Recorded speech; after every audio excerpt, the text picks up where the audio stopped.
வணக்கம். நான் உங்கள் இருமதி பந்தலராஜா. இன்றைக்கி நம்ம எங்கே வந்திருக்கோம் அப்படின்னா, தேவகோட்டை வழக்கறிஞர் விஎம் ஆசை தம்பி அவர்களை சந்திக்க தான் வந்திருக்கோம். அவர்கிட்ட கேட்குறதுக்கு நிறைய கேள்விகள் இருக்குது, வாங்க கேட்போம். அண்ணே வணக்கம்ண்ணே. வணக்கம் தம்பி. நல்லா இருக்கீங்களா? நல்லா இருக்கேன் தம்பி. இப்போ சிவகங்கையில் சேறு பிரச்சனை ரொம்ப தீவிரமாக போயிட்டுருக்கு, அதை பற்றி உங்கள் கருத்து என்ன? சேர் பிரச்சனைன்னு சொன்னீங்க.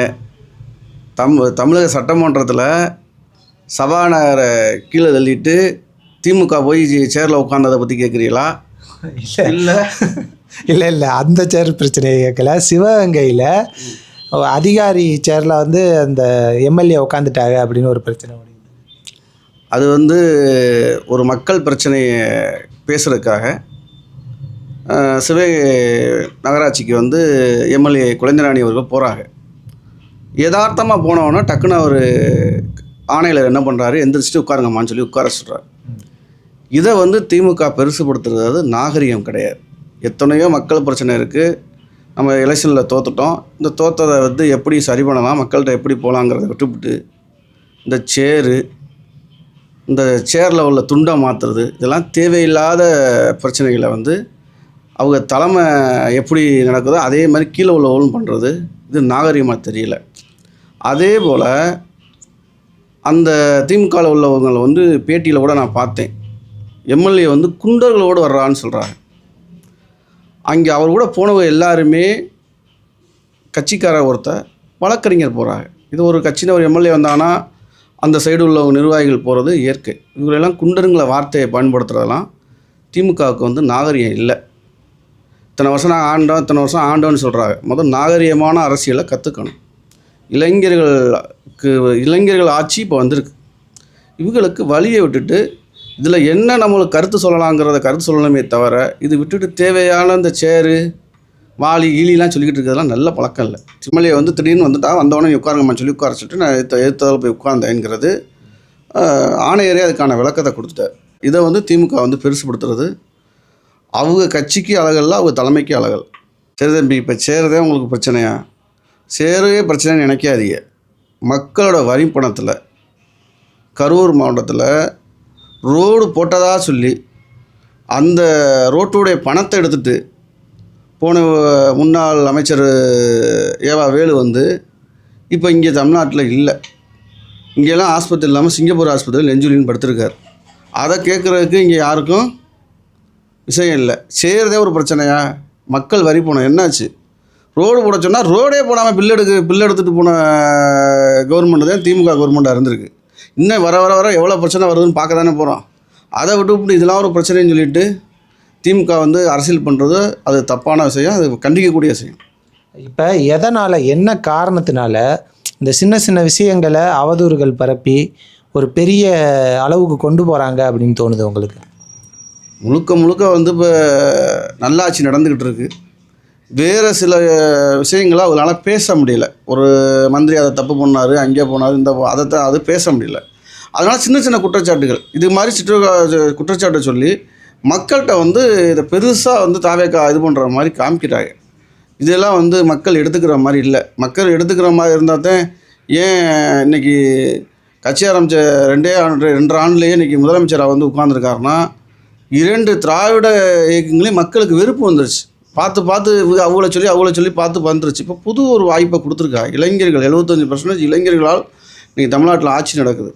அதை மக்கள் வரவேற்கிறாங்க. அதை விட்டுவிட்டு அவங்க இருக்கிறத வச்சு சொல்லி இளைஞர்களுக்கு நல்ல வழியை காட்டி அமைச்சருக்கு இப்படி செய்யுங்க அப்படி செய்யுங்கன்னு சொல்கிறத விட்டுவிட்டு இந்த சேர் பிரச்சனை, துண்டு பிரச்சனை, இதெல்லாம் தமிழ்நாட்டு அரசியல்களே திராவிட கழகங்கள் செய்கிறது தவறு.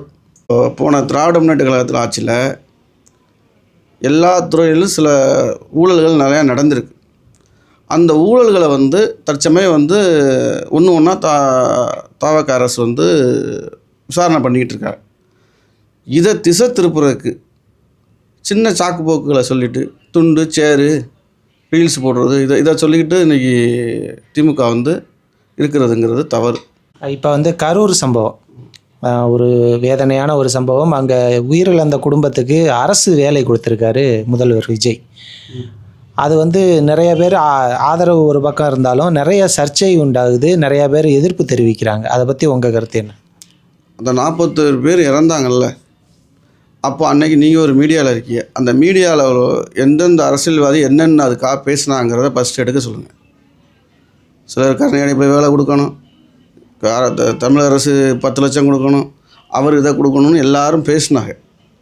இப்போ அதெல்லாம் கடந்து வந்து முதல்வர் வந்து இந்த விஷயத்தை செய்கிறார்.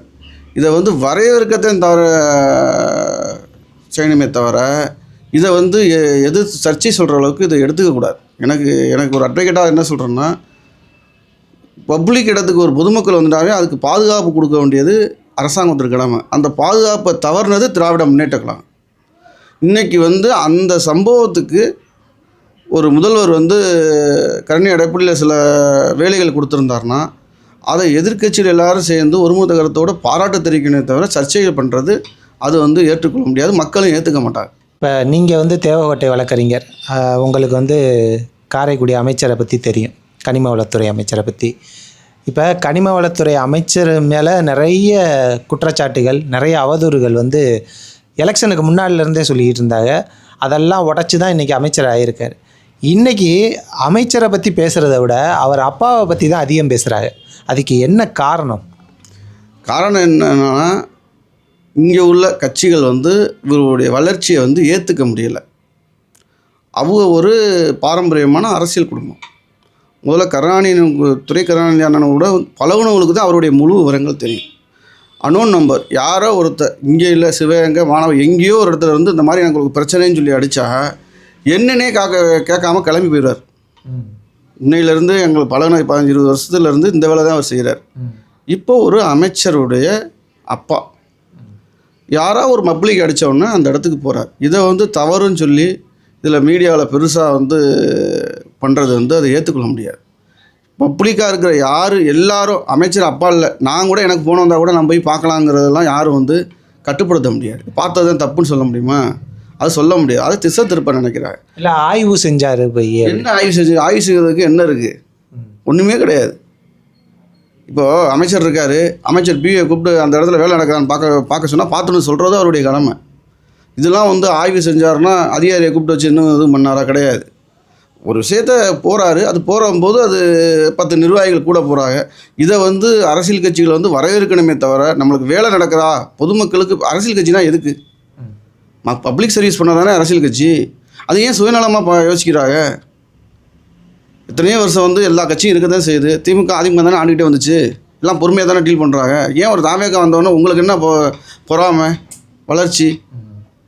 இப்போ துரை கருணாநிதி வந்து என்னென்ன அரசியல் லெவலில் என்ன செலவழிச்சார், என்ன பண்ணார், பப்ளிக் என்ன செஞ்சாருங்கிறது கூட பழகினவங்களுக்கும் தெரியும், அந்த செய்தி மக்களுக்கும் தெரியும். அதை உணராமல் அதை வந்து தேவையில்லாத சர்ச்சைக்கு உள்ளாக்குறதெல்லாம் வந்து ஏற்றுக்கொள்ள முடியாது. மக்களும் அதை விரும்ப மாட்டாங்க. இருக்க வந்து அவங்களுக்கு பேர் தான் வந்துக்கிட்டு இருக்கே தவிர இவங்க இதை வச்சு நம்ம பேரை இது பண்ணிடலாம்னு நினைக்கிறாங்க. அது வந்து அவங்களுக்கு மேலும் மேலும் பேரை வளர்த்து மேற்கொண்டு அவங்களுக்கு வந்து வளர்ச்சியை தான் கொடுக்குமே தவிர அவங்க நினைக்கிற லெவலுக்கு தாழ்ச்சி கொடுக்குறதுக்கு வாய்ப்பு இல்லை.